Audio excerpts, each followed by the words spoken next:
जय माता दी। प्यारे भक्तों, आज रसपान करें शुक्रवार व्रत की पौराणिक कथा। शुक्रवार की व्रत करने और कथा सुनने से भक्तों की हर मनोकामना अवश्य पूर्ण होती है, इसलिए कथा को पूरा अवश्य सुनिएगा। पुर नगर में 3 मित्र रहते थे। उनमें से एक काष्ठ, एक ब्राह्मण और एक वैश्य था। वे तीनों हमेशा साथ साथ रहते थे। तीनों का विवाह हो चुका था। ब्राह्मण और काष्ठ के लड़कों का गौना हो चुका था, लेकिन वैश्य पुत्र का नहीं। उसके दोस्त उसे अक्सर कहा करते थे कि तुम अपनी पत्नी को उसके मायके से क्यों नहीं लाते। तब वैश्य पुत्र धनराज ने अपनी पत्नी कुसुम को लाने का निश्चय कर लिया। अगले ही दिन धनराज ने माता पिता से अपनी पत्नी कुसुम को लेने जाने की बात कही। उसकी बात सुनकर वे हैरान होते हुए बोले, बेटे, अभी शुक्र अस्त हो रहा है, इसलिए अभी बहू को लाना उचित नहीं है। वह नहीं माना। वह कुसुम को लाने ससुराल पहुंच गया। ससुराल में धनराज की खूब आवभगत की गई। धनराज ने कुसुम को विदा करने के लिए कहा तो उसके सास ससुर बोले, बेटे, अभी शुक्र अस्त हो रहा है, ऐसे में लड़की को विदा नहीं करते। कुछ दिन ठहर जाओ, फिर हम कुसुम को खुशी खुशी विदा कर देंगे। लेकिन धनराज वहां भी जीत पर अड़ गया और कुसुम को लेकर ही वहां से विदा हुआ। धनराज कुसुम को जब अपने घर ले जा रहा था तो अचानक बैल तेजी से भागने लगे। रास्ते में पड़े पत्थर से टकराने से गाड़ी का पहिया टूट गया। फलस्वरूप कुसुम को काफी चोट आई। दोनों को आगे की यात्रा पैदल ही करनी पड़ी। सुनसान रास्ते से गुजरते हुए डाकुओं ने उन्हें लूट लिया। उनका सारा धन, आभूषण और वस्त्र छीन लिए। किसी तरह से घर पहुंचे। दूसरे ही दिन घर में धनराज के बिस्तर पर सांप चढ़ गया और उसे डस लिया। सेठ जी ने बड़े बड़े चिकित्सक बुलवाए, मगर कोई भी चिकित्सक जहर उतारने में सफल नहीं हुआ। दूर दूर से सपेरे बुलाए गए, लेकिन कोई भी धनराज को नहीं बचा सका। धनराज की मृत्यु हो गई।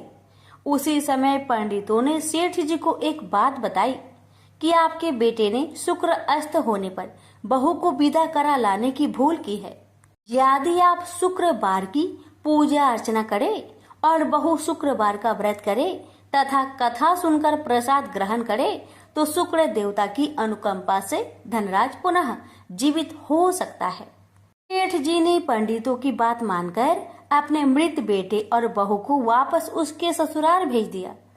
कुसुम ने अपने घर पहुंचकर शुक्रवार का व्रत और पूजा पाठ की। उसने अपने पति की गलती के लिए शुक्र देवता से क्षमा मांगी। फलस्वरूप धनराज जीवित हो उठा। धनराज के जीवित हो जाने से घर में खुशियां भर गई। उधर धनराज के माता पिता ने बेटे के जीवित होने का समाचार सुना तो शुक्रवार का व्रत किया और गरीबों को अन्न, वस्त्र और धन का दान किया। शुक्र के उदय होने पर धनराज अपनी पत्नी कुसुम के साथ घर लौट आया। दोनों पति पत्नी शुक्रवार का विधिवत व्रत करते हुए शुक्र की पूजा करने लगे। उनके घर में धन्य धान्य की वर्षा होने लगी। उनके सभी कष्ट दूर होते चले गए। परिवार में सभी आनंद पूर्वक रहने लगे। संतोषी माता व्रत की पौराणिक कथा के अनुसार एक बुढ़िया थी। उसका एक ही पुत्र था। बुढ़िया पुत्र के विवाह के बाद बहू से घर के सारे काम करवाती, परंतु उसे ठीक से खाना नहीं देती थी। यह सब लड़का देखता पर माँ से कुछ भी नहीं कह पाता। बहू दिन भर काम में लगी रहती, उपले थापती, रोटी रसोई करती, बर्तन साफ करती, कपड़े धोती और इसी में उसका सारा समय बीत जाता। काफी सोच विचार कर एक दिन लड़का माँ से बोला, माँ, मैं परदेश जा रहा हूँ। माँ को बेटे की बात पसंद आ गई तथा उसे जाने की आज्ञा दे दी। इसके बाद वह अपनी पत्नी के पास जाकर बोला, मैं परदेश जा रहा हूँ, आपने कुछ निशानी दे दो। बहू बोली, मेरे पास तो निशानी देने योग्य कुछ भी नहीं है। यह कहकर वह पति के चरणों में गिरकर रोने लगी। इससे पति के जूते पर गोबर से सने हाथों से छाप बन गई। पुत्र के जाने के बाद सास के अत्याचार बढ़ते गए। एक दिन बहू दुखी हो मंदिर चली गई। वहां उसने देखा कि बहुत सी स्त्रियां पूजा कर रही थी। उसने स्त्रियों से व्रत के बारे में जानकारी ली तो वे बोली कि हम संतोषी माता का व्रत कर रहे हैं, इससे सभी प्रकार के कष्टों का नाश होता है। स्त्रियों ने बताया, शुक्रवार को नहा धोकर एक लोटे में शुद्ध जल ले, गुड़ चने का प्रसाद लेना तथा सच्चे मन से माँ का पूजन करना चाहिए। खटाई भूल कर भी मत खाना और ना ही किसी को देना। एक वक्त भोजन करना। व्रत विधान सुनकर अब वह प्रति शुक्रवार को संयम से व्रत करने लगी। माता की कृपा से कुछ दिनों के बाद पति का पत्र आया। कुछ दिनों के बाद पैसा भी आ गया। उसने प्रसन्न मन से फिर व्रत किया तथा मंदिर में जा अन्य स्त्रियों से बोली, संतोषी माँ की कृपा से हमें पति का पत्र तथा रुपया आया है। अन्य सभी स्त्रियां भी श्रद्धा से व्रत करने लगी। बहू ने कहा, हे माँ, जब मेरा पति घर आ जाएगा तो मैं तुम्हारे व्रत का उद्यापन करूंगी। अब एक रात संतोषी माँ ने उसके पति को स्वप्न दिया और कहा कि तुम अपने घर क्यों नहीं जाते? तो वह कहने लगा, सेठ का सारा सामान अभी बिका नहीं है, रुपया भी अभी नहीं आया है। उसने सेठ को सपने की सारी बात कही तथा घर जाने की इजाजत मांगी, पर सेठ ने इनकार कर दिया। माँ की कृपा से कई व्यापारी आए, सोना चांदी तथा अन्य सामान खरीदकर ले गए। कर्जदार भी रुपए लौटा गए। अब तो साहूकार ने उसे घर जाने की इजाजत दे दी। घर आकर पुत्र ने अपनी माँ व पत्नी को बहुत सारे रुपए दिए। पत्नी ने कहा कि मुझे संतोषी माता के व्रत की उद्यापन करना है। उसने सभी को न्योता दे उद्यापन की सारी तैयारी की। पड़ोस की एक स्त्री उसे सुखी देख ईर्ष्या करने लगी थी। उसने अपने बच्चों को सिखा दिया कि तुम भोजन के समय खटाई जरूर मांगना। उद्यापन के समय खाना खाते खाते बच्चे खटाई के लिए मचल उठे तो बहू ने पैसा देकर उन्हें बहलाया। बच्चे दुकान से उन पैसों की इमली खटाई खरीदकर खाने लगे तो बहू पर माता ने कोप किया। राजा के दूत उसके पति को पकड़कर ले जाने लगे तो किसी ने बताया कि उद्यापन में बच्चे ने पैसों की इमली खटाई खाई है। तो बहू ने पुनः व्रत के उद्यापन का संकल्प किया। संकल्प के बाद वह मंदिर से निकली तो राह में पति आता दिखाई दिया। पति बोला, इतना धन जो कमाया है उसका कर राजा ने मांगा था। अगले शुक्रवार के उसने फिर विधिवत व्रत का उद्यापन किया। इससे संतोषी माँ प्रसन्न हुई। 9 माह बाद चांद सा सुंदर पुत्र हुआ। अब सास बहू तथा बेटा माँ की कृपा से आनंद से रहने लगे। प्रेम से बोलिए संतोषी माँ की। वैभव लक्ष्मी व्रत कथा। लाखों की जनसंख्या को अपने में समेटे कुशीनगर एक महानगर था। जैसे कि अन्य महानगरों की जीवनचर्या होती है, वैसा ही कुछ यहाँ भी था। यानी बुराई अधिक, अच्छाई कम, पाप अधिक, पुण्य कम। इसी कुशीनगर में हरिवंश नामक एक सद्गृहस्थ अपनी पत्नी दामिनी के साथ सुखी संपन्न जीवन गुजार रहा था। दोनों ही बड़े नेक और संतोषी स्वभाव के थे। धार्मिक कार्य अनुष्ठानों में उनकी अपार श्रद्धा थी। दुनियादारी से उनका कोई विशेष लेना देना नहीं था। अपने में ही मगन गृहस्थ की गाड़ी खींचे चले जा रहे थे दोनों। किसी ने ठीक ही कहा है, संकट और अतिथि की आने के लिए कोई समय निर्धारित नहीं होता। कुछ ऐसा ही हुआ दामिनी के साथ। जब उसका पति हरिवंश न जाने कैसे बुरे लोगों की संगत में फंस गया और घर गृहस्थी से उनका मन उचट गया। देर रात शराब पीकर घर आना और गाली गलौज तथा मारपीट करना उसका नित्य का नियम सा बन गया था। जुए, राटे, रेस तथा वैश्यागमन जैसे बुरे कर्म भी कुसंगति के बदौलत उसके पल्ले पड़ गए। धन कमाने की तीव्र लालसा ने हरिवंश की बुद्धि हर ली और उसको अच्छे बुरे का भी ज्ञान न रहा। घर में जो कुछ भी था सब उसके दुर्व्यसनों की भेंट चढ़ गया। जो लोग पहले उसका सम्मान करते थे अब उसे देखते ही रास्ता बदलने लगे।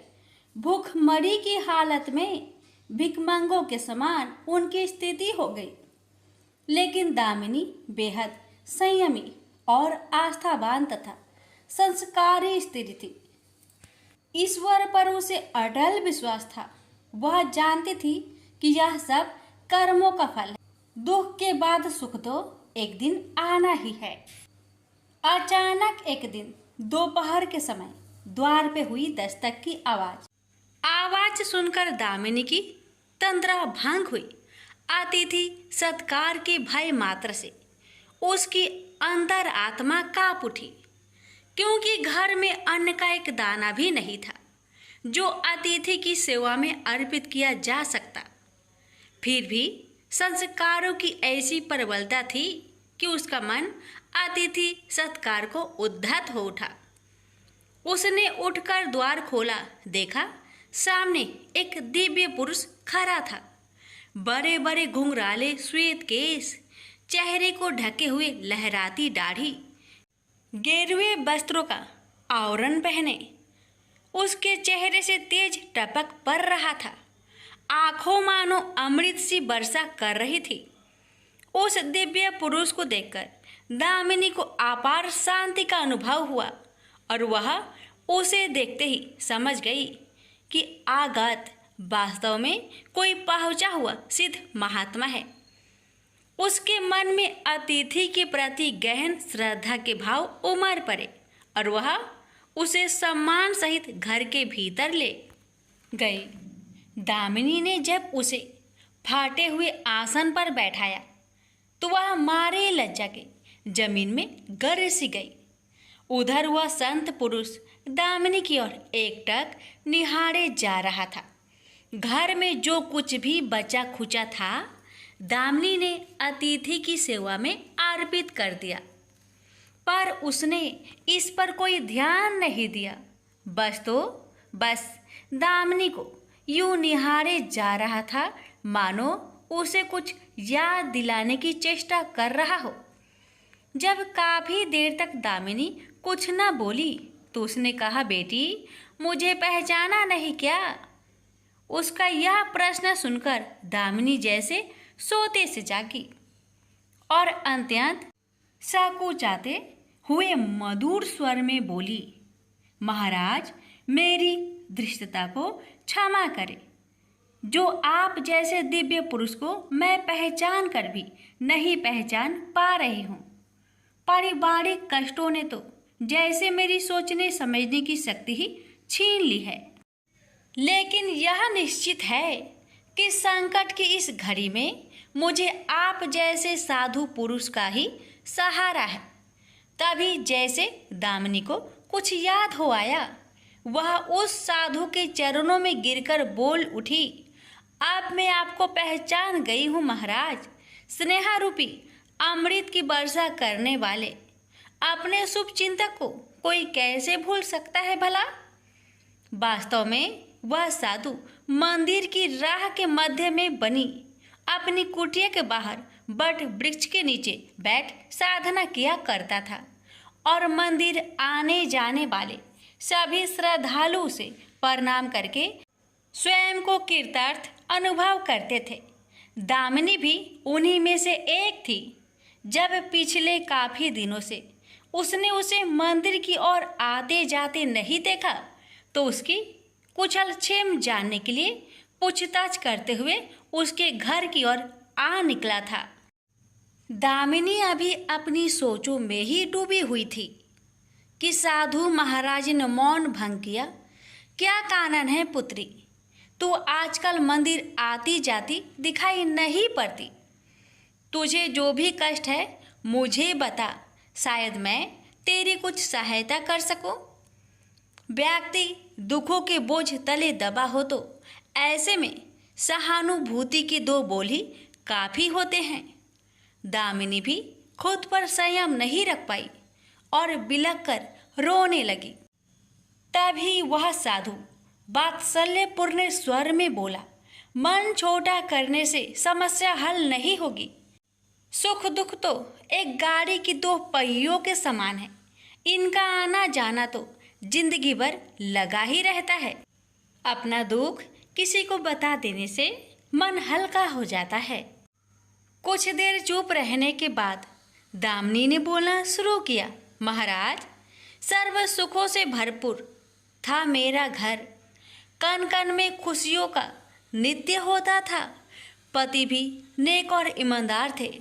सदा जीवन उच्च विचार की आधारशिला पर टिकी थी। हमारी गृहस्थी रुपए पैसे की भी कोई कमी नहीं थी। सुबह शाम घर में ईश्वर वंदना होती थी। लेकिन अचानक न जाने किसकी नज़र लग गई, हमारा भाग्य हमसे रूठ गया। मेरे पति कुछ संगति में फंसकर अपना सब कुछ गवा बैठे। अब तो ऐसा लगता है जैसे साया भी साथ छोड़कर जाने को तैयार बैठा है। भिखारियों से भी बदतर स्थिति हो गई है हमारी। दामिनी की करुण व्यथा सुनकर साधु का हृदय हाहाकार कर उठा।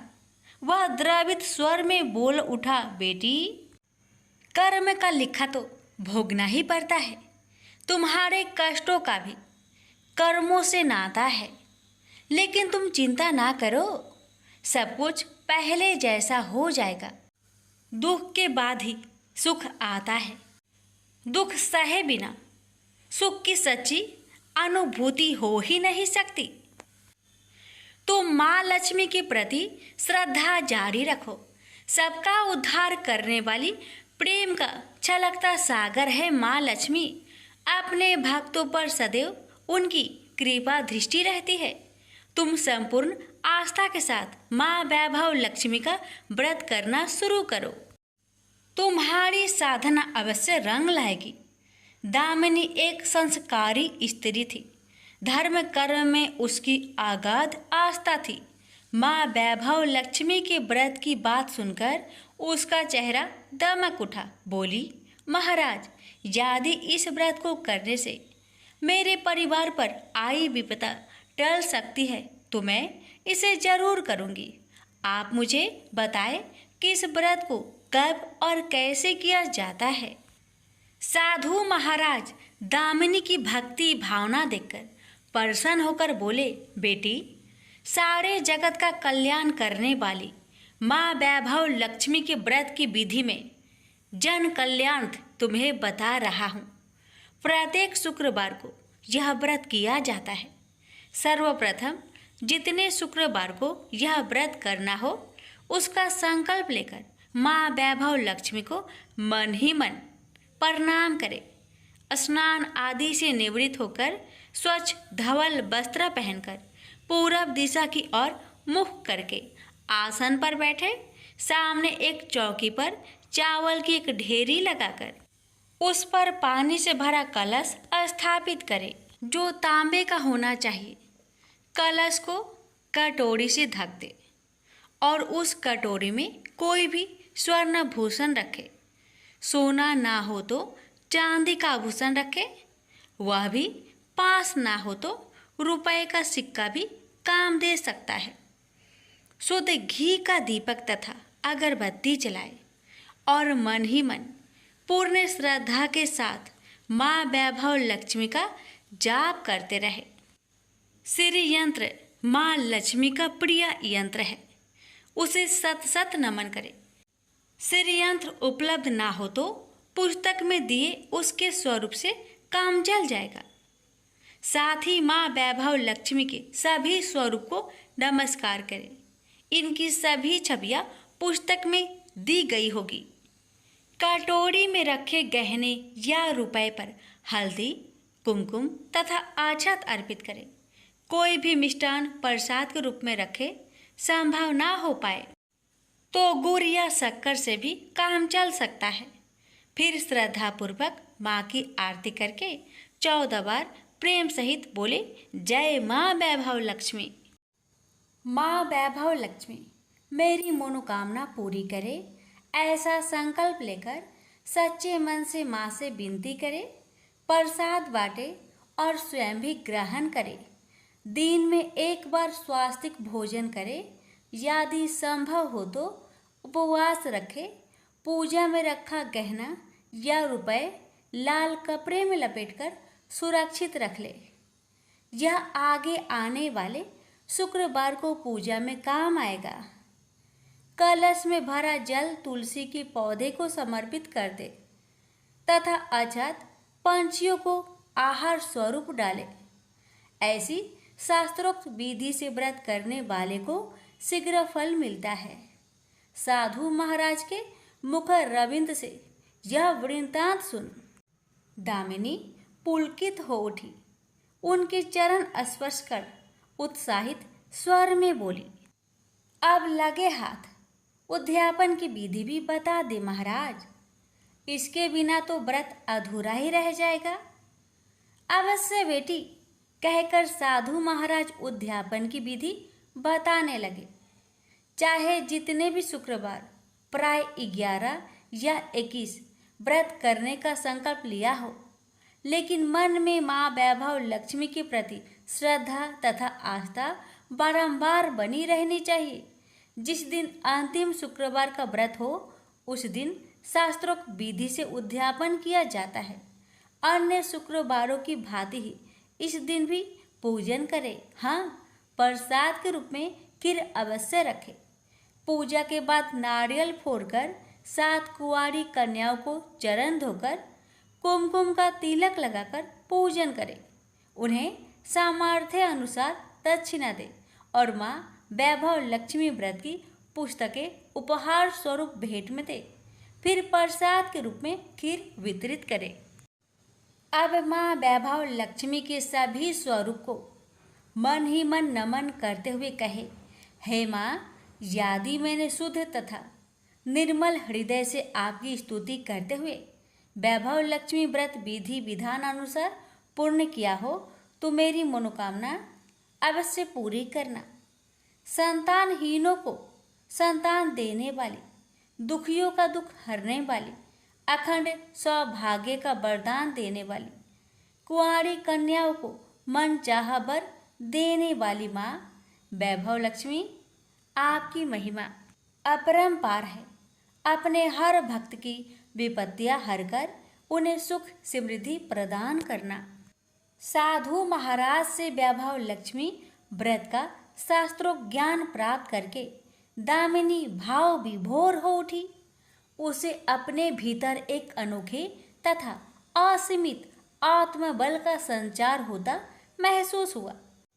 उसने भी माँ वैभव लक्ष्मी के 21 व्रत आते शुक्रवार से शुरू करने का संकल्प लेकर साधु महाराज को आदर सहित विदा किया और मन ही मन माँ वैभव लक्ष्मी का स्तुति गान करने लगी। 2 दिन बाद ही शुक्रवार आ गया। उससे पहली रात दुखों की मारी दामिनी ठीक से सो भी ना सकी।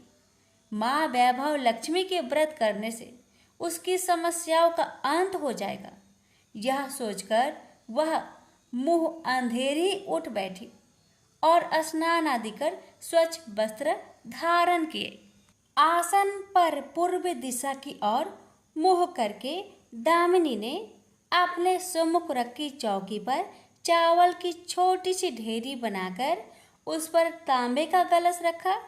लेकिन जब स्वर्ण भूषण रखने की बात आई तो धर्म संकट में पड़ गई। सारे गहने पति ने दुर्योधनों की भेंट चढ़ चुके थे। विवाहित स्त्री थी तो मंगलसूत्र भी उतार कर नहीं रख सकती थी और कोई गहना था नहीं। तभी उसे उन नन्ही पायलों का स्मरण हो आया जो उसने अपनी आने वाली संतान के लिए बनवाकर रख छोड़ी थी और पति की निगाहों से उन्हें बचाकर रखा था। उसने झटपट वह पायलें निकाली और गंगा जल से धोकर उन्हें शुद्ध करके कलश पर रखी कटोरी में डाल दिया। डिब्बे की तली में से बची खुची शक्कर निकालकर उसे प्रसाद के रूप में रखा और विधि अनुसार व्रत किया। सर्वप्रथम उसने अपने पति को प्रसाद दिया। आने वाला पूरा सप्ताह बड़े ही हंसी खुशी से बीता। बात बात पर झल्ला उठने वाला उसका पति अपेक्षाकृत शांत तथा संयत रहा। कोई मारपीट तथा कलेश घर में नहीं हुआ। इसे दामिनी ने माँ वैभव लक्ष्मी का चमत्कार समझा और मन ही मन उन्हें प्रणाम किया। माँ वैभव लक्ष्मी के प्रति उसकी आस्था और भी बलवती हो गई। इसी प्रकार शास्त्रोक्त विधि से दामिनी ने 20 शुक्रवार के व्रत पूरे कर लिए। इस बीच कई परिवर्तन हुए थे। उसका पति कुसंगति छोड़कर सीधी राह पर आ गया था और उसका कामकाज भी जमने लगा था। घर में यदि किसी चीज की बहुतायत नहीं थी तो कमी भी नहीं रह गई थी। यह सब माँ वैभव लक्ष्मी के चमत्कार और दामिनी की आस्था तथा विश्वास का परिणाम था। 21वें शुक्रवार को व्रत का उद्यापन करना था। साधु महाराज के वचन अब भी मानो दामिनी के कानों में गूंज रहे थे। उनकी बताई विधि के अनुसार ही दामिनी ने शास्त्रोक्त विधि से उद्यापन किया। 7 कुंवारी कन्याओं को भोजन कराकर दक्षिणा दी। आसपास की सौभाग्यवती स्त्रियों में प्रसाद तथा माँ वैभव लक्ष्मी व्रत कथा की पुस्तकें वितरित की। माँ वैभव लक्ष्मी के हर स्वरूप को प्रणाम किया और कहा, आपकी महिमा निराली है माँ। आपने मेरे सारे दुख हर लिए, मेरी सभी मनोकामनाएं पूर्ण कर दी। मेरा उजड़ा घर फिर से बस गया। मेरा यह नया जीवन आप ही की देन है माँ। मैं आजीवन आपकी पूजा अर्चना करूंगी और दूसरों को भी आपकी महिमा से अवगत कराकर वैभव लक्ष्मी के व्रत रखने के लिए प्रेरित करूंगी। बोलो जय माँ वैभव लक्ष्मी, आपकी सदा ही जय हो। माँ अन्नपूर्णा माता की व्रत कथा। एक समय की बात है। काशी निवासी धनंजय की पत्नी का नाम सुलक्षणा था। उसे अन्य सब सुख प्राप्त थे, केवल निर्धनता ही उसके दुख का एकमात्र कारण थी। यह दुख उसे हर समय सताता रहता था। एक दिन सुलक्षणा पति से बोली, स्वामी आप कुछ उद्यम करो तो काम चले। इस प्रकार कब तक काम चलेगा? सुलक्षणा की बात धनंजय के मन में बैठ गई और वह उसी दिन विश्वनाथ शंकर जी को प्रसन्न करने के लिए बैठ गया और कहने लगा, हे देवाधिदेव विश्वेश्वर, मुझे पूजा पाठ कुछ नहीं आता है, केवल आपके भरोसे बैठा हूँ। इतनी विनती करके वह 2-3 दिन भूखा प्यासा बैठा रहा। यह देखकर भगवान शंकर ने उसके कान में अन्नपूर्णा अन्नपूर्णा अन्नपूर्णा इस प्रकार 3 बार कहा। यह कौन क्या कह गया? इसी सोच में धनंजय पड़ गया कि मंदिर से आते ब्राह्मणों को देखकर पूछने लगा, पंडित जी अन्नपूर्णा कौन है? ब्राह्मणों ने कहा, तू अन्न छोड़कर बैठा है, सो तुझे अन्न की बात सूझती है, जा घर जाकर अन्न ग्रहण कर। धनंजय घर गया, स्त्री से सारी बात कही। वह बोली, नाथ चिंता मत करो, स्वयं शंकर जी ने यह मंत्र दिया है, वे स्वयं ही खुलासा करेंगे, आप फिर जाकर उनकी आराधना करो। धनंजय फिर जैसा कि तैसा पूजा में बैठ गया। रात्रि में शंकर जी ने आज्ञा दी और कहा, तू पूर्व दिशा में चला जा। वह अन्नपूर्णा का नाम जपता जाता और रास्ते में फल खाता, झरनों का पानी पीता जाता। इस प्रकार कितने ही दिनों तक चलता गया। वहां उसे चांदी सी चमकती वन की शोभा देखने में आई। सुंदर सरोवर देखने में या उनके किनारे कितनी ही अप्सराएं झुंड बनाए बैठी थी। एक कथा सुनाती और सब मिलकर माँ अन्नपूर्णा इस प्रकार बार बार कहती थी। जहाँ अगहन मास की उजेली रात्रि थी और आज से ही व्रत का प्रारंभ था।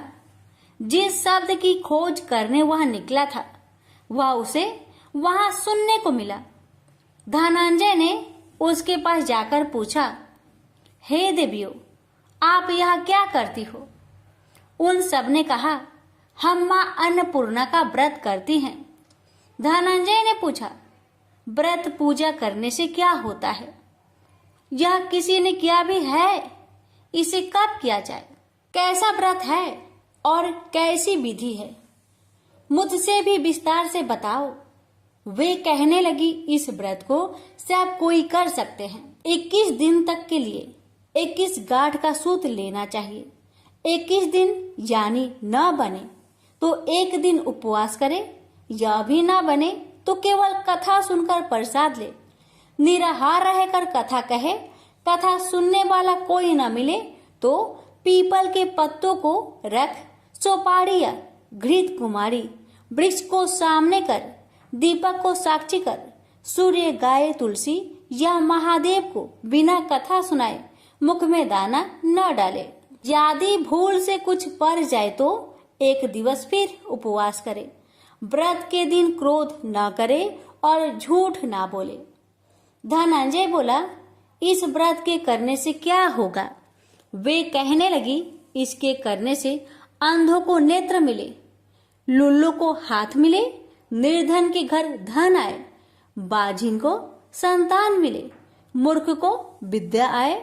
जो जिस कामना से व्रत करे माँ उसकी इच्छा पूरी करती है। वह कहने लगा, बहनों, मेरे पास भी धन नहीं है, विद्या नहीं है, कुछ भी तो नहीं है। मैं तो दुखिया ब्राह्मण हूँ। मुझे इस व्रत का सूत दोगी? हाँ भाई, तेरा कल्याण हो, हम तुम्हें अवश्य देंगे। ले, इस व्रत का मंगल सूत्र ले। धनंजय ने व्रत किया। व्रत पूरा हुआ तभी सरोवर में से 21 खंड की स्वर्ण सीढ़ी हीरा मोती जड़ी हुई प्रकट हुई। धनंजय अन्नपूर्णा अन्नपूर्णा कहता जाता था। इस प्रकार कितनी ही सीढ़ियां उतर गया तो क्या देखता है कि करोड़ों सूर्य से प्रकाशमान अन्नपूर्णा का मंदिर है। उसके सामने स्वर्ण सिंहासन पर माता अन्नपूर्णा विराजमान है। सामने भिक्षा हेतु शंकर भगवान खड़े हैं। देवांगनाएं चवर डुलाती है। कितनी ही हथियार बांधे पहरा देती है। धनंजय दौड़कर जगदम्बा के चरणों में गिर गया। देवी उसके मन का कलेश जान गई। धनंजय कहने लगा, माता, आप तो अंतर्यामी हो, आपको अपनी दशा क्या बताऊं? माता बोली, मेरा व्रत किया है, जा, संसार तेरा सत्कार करेगा। माता ने धनंजय की जिह्वा पर बीज मंत्र लिख दिया। अब तो उसके रोम रोम में विद्या प्रकट हो गई। इतने में क्या देखता है कि वह काशी विश्वनाथ के मंदिर में खड़ा है। माँ का वरदान ले धनंजय घर आया। सुलक्षणा से सब बात कही। माता जी की कृपा से उसके घर में संपत्ति उमड़ने लगी। छोटा सा घर बहुत बड़ा गिना जाने लगा। जैसे शहद के छत्तों में मक्खियां जमा होती है, उसी प्रकार अनेक सगे संबंधी आकर उसकी बड़ाई करने लगे। कहने लगे, इतना धन और इतना बड़ा घर, सुंदर संतान नहीं हो तो इस कमाई का कौन भोग करेगा? सुलक्षणा से संतान नहीं है, इसलिए तुम दूसरा विवाह करो। अनिच्छा होते हुए भी धनंजय को दूसरा विवाह करना पड़ा और सुलक्षणा को सौत का दुख उठाना पड़ा।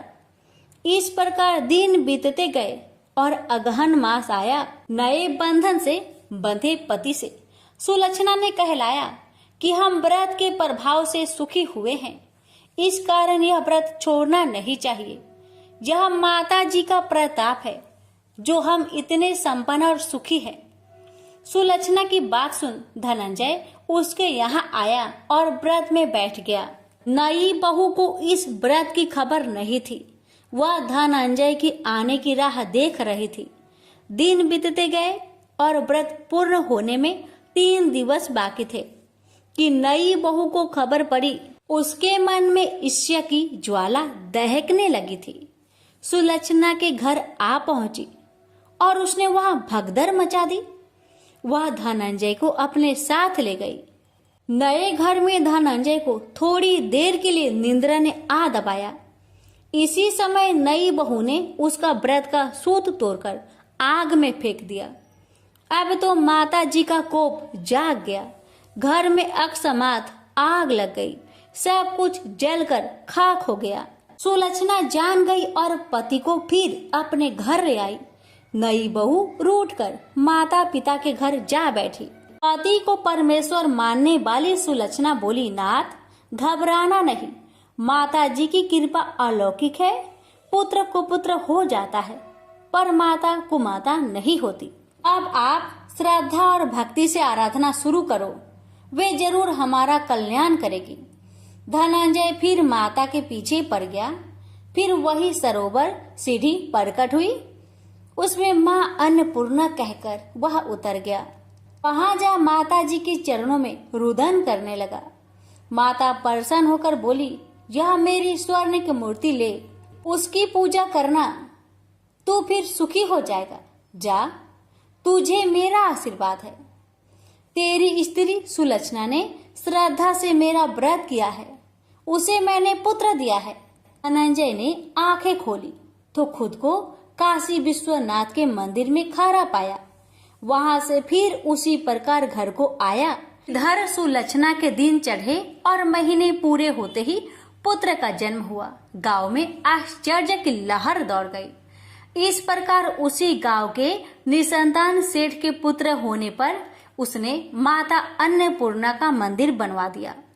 उसमें माता जी धूमधाम से पधारी, यज्ञ किया और धनंजय को मंदिर के आचार्य का पद दे दिया। जीविका के लिए मंदिर की दक्षिणा और रहने के लिए बड़ा सुंदर सा भवन दिया। धनंजय स्त्री पुत्र सहित वहां रहने लगा। माता जी के चढ़ावे में भरपूर आमदनी होने लगी। उधर नई बहू के पिता के घर डाका पड़ा, सब लूट गया। वे भीख मांगकर पेट भरने लगे। सुलक्षणा ने यह सुना तो उन्हें बुला भेजा, अलग घर में रख लिया और उनके अन्न वस्त्र का प्रबंध कर दिया। धनंजय, सुलक्षणा और उसका पुत्र माता जी की कृपा से आनंद से रहने लगे। माता जी ने जैसे इनके भंडार भरे वैसे सबके भंडार भरे। हे माता, अगर आपकी कथा कहने में हमसे कोई गलती हुई हो उसे क्षमा करना और अपने सभी भक्तों की सभी मनोकामना को पूर्ण करना। प्रेम से बोलिए अन्नपूर्णा माता की जय। हर हर महादेव, माता पार्वती की जय।